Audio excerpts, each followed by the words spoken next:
Surat crime બ્રાન્ચની team નો drugs in Surat city અભિયાન ચલાવી રહી છે ત્યારે ક્રાઇમ બ્રાન્ચની ટીમે પેટ્રોલિંગ દરમિયાન બાતમીના આધારે સુરતના કતારગામ માધવ ચોક પાસેથી બનાસકાંઠા થરાદના ભરભારતી અમૃત ભારતી ગોસ્વામી અને શરીફ ખાન હાજી ખાન નાયક ઉર્ફે જનકસિંહ ચૌહાણે ઝડપી પાડ્યા હતા।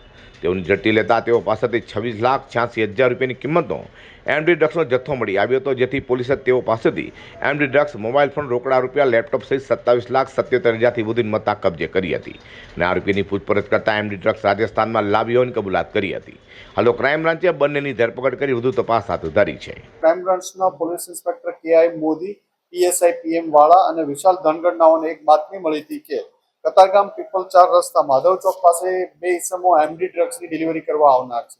આ બાતમી આધારે એમને પંચો સાથે ત્યાં રેડ કરતા બે ઇસમોને પકડી પાડવામાં આવ્યા છે। પોલીસ જ્યારે રેડ દરમિયાન આ બંને ઇસમોએ ભાગાભાગી કરી હતી, પરંતુ પોલીસે એમને સતર્કતાથી અને પીછો કરીને પકડી લીધા। આ બંનેને પકડતા એમાંથી એકનું નામ છે શરીફ ખાન ઉર્ફે જનકસિંહ ચૌહાણ હાજી ખાન નાયક અને બીજાનું નામ છે ભરત ભારતી અમૃત ભારતી ગૌસ્વામી। આ બંને થરાદ ડિસ્ટ્રિક્ટ બનાસકાંઠાના રહેવાસી છે અને આમની ઝડપી કરતા આમની પાસેથી અંદાજે 270 ગ્રામ જેવું ખૂબ સારી ક્વોલિટીનું એમડી ડ્રગ્સ મળી આવ્યું છે।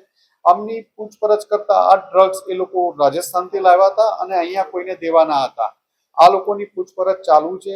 તપાસ દરમિયાન એ પણ જાણવા મળ્યું છે કે જે ભરત ભારતી છે એ અગાઉ ગોવામાં નાઇજીરિયનને પણ એમડી ડ્રગ્સની ડિલિવરી કરી ચૂક્યો છે। ગોવા અવારનવાર જાય છે। એ ઉપરાંત ગુજરાતના અન્ય જિલ્લાઓમાં પણ એને ડ્રગ્સની ડિલિવરી કર્યાનું પ્રાથમિક તપાસમાં ખુલ્યું છે।